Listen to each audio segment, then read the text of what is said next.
Hello મિત્રો, હું છું ધર્મેશ કંથારિયા અને દીપમ ઇંગ્લિશ ઇન્સ્ટિટ્યૂટ વચ્ચે સંચાલિત યુટ્યુબ દીપમ જ્ઞાન ક્રાંતિમાં હું આપનું હાર્દિક સ્વાગત કરું છું. અને મિત્રો, આજે હું તમારા માટે લઈને આવ્યો છું અર્થશાસ્ત્ર ધોરણ 12. ધોરણ 12ના અર્થશાસ્ત્ર વિશે આપણે અભ્યાસ કરી રહ્યા છીએ અને આજનો આપણો પાર્ટ 5 છે. પાઠ 1 અર્થશાસ્ત્રમાં આલેખ. અને આજના વિડીયોમાં આપણે એક વાક્યમાં ઉત્તરોની ચર્ચા કરવાના છે. મિત્રો, આ બધા ટૂંકા પ્રશ્ન, લાંબા પ્રશ્નની ચર્ચા આપણે અહીં કરીશું કે જેથી તમે વધારે સારી રીતે અત્યારે ઘરે બેઠા બેઠા અભ્યાસ કરી શકો.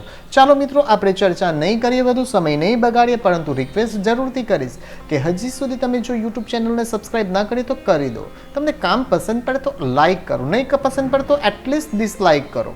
ઓકે, પરંતુ કંઈક કરો તો અમને ખબર પડે કે તમે અમારા કામ ઉપર ધ્યાન આપો છો. ફરીથી મળીશું એવું વિચારતા હો તે પહેલાં આપણે અહીં ચાલુ કરી દઈએ સવાલના જવાબ. ઓકે, તો પ્રશ્ન 1 આપણી પાસે છે, આકૃતિ એટલે શું? તો આકૃતિ એટલે શું? તો કે ભાઈ, અવલોકિત માહિતીનું ચિત્ર દ્વારા પ્રતિનિધિત્વ એટલે આકૃતિ. કવી માહિતી જેનું તમે અવલોકન કર્યું છે તેનું ચિત્ર દ્વારા તમે પ્રતિનિધિત્વ કરો એટલે એને આકૃતિ કહેવામાં આવે. ધ્યાન રાખજો, ફક્ત આટલું જ કે અવલોકિત માહિતીનું ચિત્ર દ્વારા પ્રતિનિધિત્વ. કારણ કે હવે નીચેનો પ્રશ્ન જુઓ, આલેખ એટલે શું? તો તમે જે અવલોકિત માહિતી હોય તે જ્યારે સ્પષ્ટ ના હોય, ઓકે, તો જ્યારે સ્વયં સ્પષ્ટ ન હોય તેવી અવલોકિત માહિતીનું ચિત્ર દ્વારા પ્રતિનિધિત્વ કરવું. જો અહીંયા ઉપર અને નીચેમાં ફક્ત આ વસ્તુ ચેન્જ થઈ જાય છે, આકૃતિની જગ્યાએ અહીંયા આવી જાય છે આલેખ, અને આગળ શબ્દ આવી જાય છે સ્વયં સ્પષ્ટ ન હોય તેવી. તો સ્વયં સ્પષ્ટ ન હોય તેવી અવલોકિત માહિતીનું ચિત્ર દ્વારા પ્રતિનિધિત્વ એટલે આલેખ. ઓકે, નંબર 3 છે મારી પાસે, સ્તંભ આકૃતિ એટલે શું?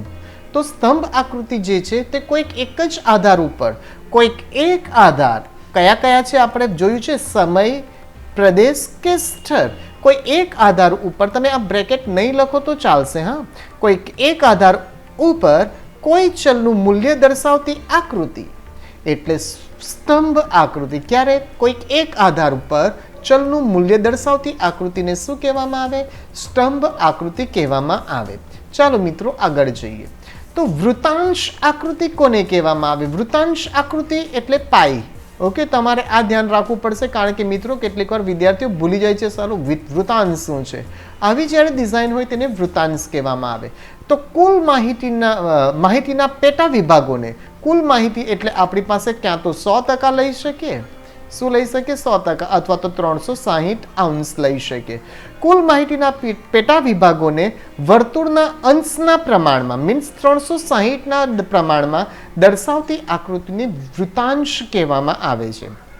તો ધ્યાન રાખીશું, કુલ માહિતીના પેટા વિભાગોને વર્તુળના અંશના પ્રમાણમાં દર્શાવતી આકૃતિને શું કહેવામાં આવે? વૃતાંશ આકૃતિ કહેવામાં આવે છે. એના પછી ડેટા સીડી એટલે શું? ડેટા એટલે કે માહિતી. તમને પરીક્ષામાં ડેટા સીડીની જગ્યાએ માહિતી સીડી પણ પૂછી શકાય. એટલે શું? તો અર્થતંત્રની વિવિધ આંકડાકીય માહિતીનો સંગ્રહ કરીને તૈયાર કરવામાં આવતી, કેવી? તો કે ભાઈ, અર્થતંત્રની વિવિધ આંકડાકીય માહિતીને સંગ્રહ કરીને તૈયાર કરવામાં આવતી કમ્પ્યુટર ડિસ્કને શું કહેવામાં આવે છે? ડેટા સીડી કહેવામાં આવે છે. અને કોણ કોણ તૈયાર કરે? તો ડેટા સીડીને 3 વ્યક્તિ તૈયાર કરી શકે. તો કે ભાઈ, એક તો પ્રયોગશાળાના વૈજ્ઞાનિકો જે પ્રયોગ કરતા હોય તે લોકો, એના પછી સંશોધન કેન્દ્રો, અને ત્રીજું આવી શકે સરકાર. તો તમારે આ ધ્યાન રાખવાનું કે ડેટા સીડી એટલે શું, તેને કોણ તૈયાર કરે છે? તો આ 3 વ્યક્તિ. કયા પ્રકારની માહિતી માટે આકૃતિ દોરવામાં આવે છે? તો આકૃતિ જ્યારે સ્પષ્ટ ન હોય ને ત્યારે, બરાબર છે, એવું માનો છો? તો કે અહીંયા આગળ પ્રશ્ન આવી ગયો છે, સ્વયં સ્પષ્ટ માહિતી માટે, કેવી?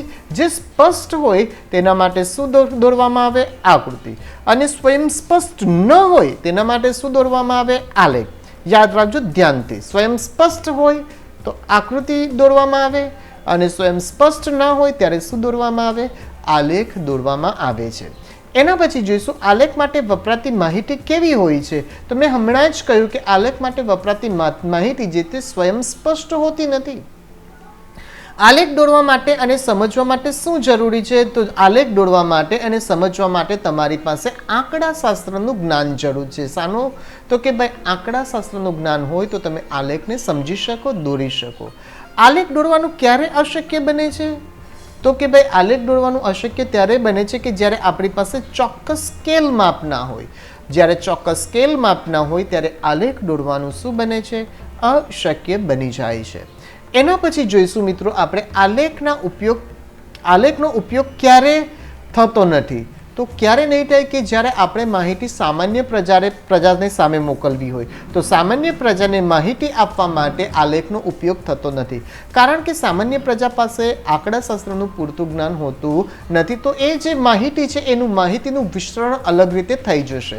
એટલા માટે સામાન્ય પ્રજાને માહિતી આપવા માટે આલેખનો ઉપયોગ થતો નથી.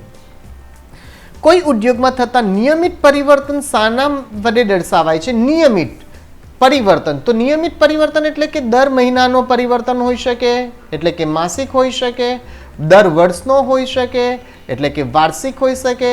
તો આ જે પરિવર્તન છે લાંબા ગાળા સુધી દર્શાવવા માટે સમયને આધારે હોય. તો નિયમિત પરિવર્તન દર્શાવવો છે. નિયમિત શબ્દ આવ્યો એટલે યાદ રાખવાનું કે સામયિક શ્રેણીનો આલેખ વડે આપણે કરી શકીએ, દર્શાવી શકે. તો કોઈ ઉદ્યોગમાં થતા નિયમિત પરિવર્તનનું સામયિક શ્રેણી આલેખ વડે શોધાય છે. આંકડાકીય માહિતીનો સ્ત્રોત શા માટે જરૂરી છે? કોનો? તો કે ભાઈ આંકડાકીય માહિતીનો સ્ત્રોત શા માટે જરૂરી છે? તો કે જરૂરી એટલા માટે છે કે આંકડાકીય માહિતીનો સ્ત્રોત દર્શાવવાથી આકૃતિ અને આલેખની વિશ્વસનીયતા વધે છે. ઓકે, એટલા માટે દરેક આલેખની નીચે સ્ત્રોત લખ્યો હોય છે અને સ્ત્રોત લખવું જરૂરી છે અને તે ચિત્ર સ્વયં સ્પષ્ટ બને છે, લોકોને એના ઉપર વિશ્વાસ બેસે છે. એના પછી જોઈશું કે રેખા આકૃતિ એટલે શું? તો રેખા આકૃતિ એટલે શું? બે ચલ વચ્ચેનો સંબંધ દર્શાવતી. અહીંયા આગળ દર્શાવતી યાદ રાખજો. બે ચલ વચ્ચેનો સંબંધ દર્શાવતી રેખાને શું કહેવામાં આવે છે? રેખા આકૃતિ કહેવામાં આવે છે, રેખા આકૃતિ કહેવામાં આવે છે. તે શું દર્શાવે? બે ચલ વચ્ચેનો સંબંધ દર્શાવે છે. સ્તંભ આકૃતિના પ્રકારો કેટલા છે? કયા કયા? તો સ્તંભ આકૃતિના 3 પ્રકારો છે. એક તો સાદો સ્તંભ આકૃતિ. કેવી હોય છે? સાદી. એના પછી પાસેની સ્તંભ આકૃતિ અને ત્રીજી છે વિભાજિત સ્તંભ આકૃતિ. કઈ છે ત્રીજી? વિભાજિત સ્તંભ આકૃતિ. આ 3 છે. સાદીમાં એકની જ માહિતી હોય, પાસેની 2 માહિતી અલગ અલગ 2 બારમાં હોય, જ્યારે વિભાજિતમાં એક જ સ્તંભની અંદર 2 અલગ અલગ માહિતી હોઈ શકે, 2 કે 2 થી વધુ. એક જ પ્રકારની માહિતી માટે કઈ આકૃતિ અનુકૂળ બને છે? જો એક જ પ્રકારની માહિતી હોય તો એના માટે સૌથી શ્રેષ્ઠ છે સાદો સ્તંભ. તો સાદી સ્તંભ આકૃતિ જે છે એ એક જ પ્રકારની માહિતી માટે સૌથી અનુકૂળ છે. એના પછી જોઈશું આપણે સંબંધિત માહિતી માટે. કઈ માહિતી માટે? સંબંધિત માહિતી. એનો મતલબ થશે કે એકબીજા ઉપર સંબંધ ધરાવતી માહિતી માટે કઈ આકૃતિ અનુકૂળ બને છે? જ્યારે એકબીજા ઉપર સંબંધ ધરાવતી માહિતી હોય ત્યારે કેવી? તો કે ભાઈ પાસેની સ્તંભ આકૃતિ ખૂબ જ અનુકૂળ હોય, કારણ કે 2 માહિતી એકસાથે તમને આજુબાજુમાં જોવા મળે. સમય આધારિત માહિતી માટે શું દોરવામાં આવે? તો સમય આવ્યો એટલે સામયિક, યાદ રાખીશું. તો સમય આધારિત માહિતી માટે સામયિક શ્રેણી આલેખ દોરવામાં આવે છે. કેવો આલેખ? સામયિક શ્રેણી આલેખ દોરવામાં આવે છે. જ્યારે વિભાજિત સ્તંભ આકૃતિ ક્યારે દોરવામાં આવે છે? તો કે ભાઈ વિભાજિત સ્તંભ આકૃતિ દર્શાવવી હોય ત્યારે એક જ સ્તંભની અંદર આપણે શું કરી શકીએ? ચલ વિશેની કુલ માહિતીના પેટા વિભાગો પાડી શકાતા હોય તો કરી શકાય. તો જોઈએ જો, જ્યારે ચલ વિશેની કુલ માહિતી તેના પેટા વિભાગોની માહિતી આપી હોય ત્યારે વિભાજિત સ્તંભ આકૃતિ દોરવામાં આવે છે. કેવી રીતે તે હું તમને આ બાજુમાં સમજાવું એટલે તમને આઈડિયા આવશે. માની લો કે 2019ની અંદર વર્ગખંડની અંદર 70 વિદ્યાર્થીઓ પરીક્ષામાં બેઠા, તેમાંથી 30 પાસ થયા અને 40 પાસ થયા. ઓકે, તો હું આ સ્તંભ બતાવીશ કે ભાઈ 30, આ જે 30 છે મારી પાસે એ ન પાસ છે અને આ જે 40 છે એ પાસ થયેલા છે, તેને આ રીતે બતાવું છું. તો અહીંયા આગળ 70 હશે તો વિદ્યાર્થીઓ 70 હતા, એમાંથી 30 પાસ થયા અને 40 પાસ થયા, જે તમને માહિતી મળે છે ત્યારે. તો જ્યારે ચલ વિશેની કુલ માહિતી એટલે કે 70 તેને પેટા વિભાગોમાં એટલે કે 30 પાસ અને 40 પાસમાં મળે છે ત્યારે તમે તેને વિભાજિત અથવા તો પેટા વિભાગમાં દર્શાવી શકો. ચાલો આગળ જોઈશું. સ્તંભ આકૃતિમાં સ્તંભની ઊંચાઈ અને સ્તંભની પહોળાઈ શું દર્શાવે છે? તો સ્તંભની ઊંચાઈ કેટલીક વાર ઊંચાઈની જગ્યાએ લંબાઈ પણ હોઈ શકે, યાદ રાખજો મિત્રો, કારણ કે આડો પણ હોઈ શકે સ્તંભ આલેખ, તો તમારે ધ્યાન રાખીશું. તો સ્તંભ આકૃતિમાં સ્તંભની ઊંચાઈ ચલનું કુલ મૂલ્ય દર્શાવે છે. શું બતાવે છે? ચલનું કુલ મૂલ્ય. અત્યારે જ લાસ્ટ બતાવ્યું કે 70 એ ચલનું કુલ મૂલ્ય હતું, અને સ્તંભની પહોળાઈ એ કોઈ મૂલ્ય દર્શાવતી નથી. યાદ રાખજો કે પહોળાઈ, પરંતુ દરેકની પહોળાઈ પછી સમાન રાખવી પડે, એ ધ્યાન રાખવાનું છે. વૃતાંશ એટલે શું અને તેનું સૂત્ર આપો શોધવાનું. તો વૃતાંશ એટલે વર્તુળનો અંશ. અહીંયા શબ્દ ઉપરથી જ ખબર પડી જાય કે વર્તુળનો અંશ, અને કુલ અંશ કેટલો હોય તો કે ભાઈ 360 હોય. તે શોધવાનું સૂત્ર નીચે મુજબ છે. શું છે? પેટા મૂલ્ય ભાગ્યા કુલ મૂલ્ય ગુણ્યા 360. ઓકે, હવે ધ્યાન રાખીશું આપણે, આ મોઢે કરી લેજો. વર્તુળનું કુલ ક્ષેત્રફળ કેટલું હોય છે? તો વર્તુળનું કુલ ક્ષેત્રફળ હોય છે 360 અંશ હોય છે. કેટલા હોય છે? 360 અંશ હોય છે. ચાલો, એના પછી અર્થશાસ્ત્ર કેવું શાસ્ત્ર છે? તો બે પ્રકારનું છે. એક તો જીવન જીવવાની કળા આપે અને તેના વિશેનું વિજ્ઞાન છે. તો અર્થશાસ્ત્ર જીવન જીવવાની કળા અને વિજ્ઞાન અંગેનું શાસ્ત્ર છે. તો બે વસ્તુ યાદ રાખીશું, જીવન જીવવાની કળા અને વિજ્ઞાન અંગેનું. માનવ ટેકનોલોજી કેવી રીતે મદદરૂપ થાય છે? તો સમય અનુસાર નવા પરિવર્તનોથી માહિતગાર રાખવા માટે માનવીને ટેકનોલોજી મદદરૂપ થાય છે. માનવીને કેવી રીતે મદદરૂપ થાય છે? કે સમય અનુસાર નવા પરિવર્તનોથી માહિતગાર રાખવા માટે. કમ્પ્યુટરના બધા કાર્યો શાના દ્વારા? અહીંયા આગળ શું આવશે? શાના દ્વારા. શાના દ્વારા થઈ શકે છે? તો કમ્પ્યુટરની જગ્યાએ આપણે બીજું શું વાપરી શકીએ? તો કમ્પ્યુટરની જગ્યાએ આપણે ટેબ્લેટ વાપરી શકીએ અને મોબાઈલ પણ વાપરી શકીએ. તો કમ્પ્યુટરના બધા કાર્યો ટેબ્લેટ દ્વારા પણ કરી શકાય, મોબાઈલ દ્વારા પણ કરી શકાય.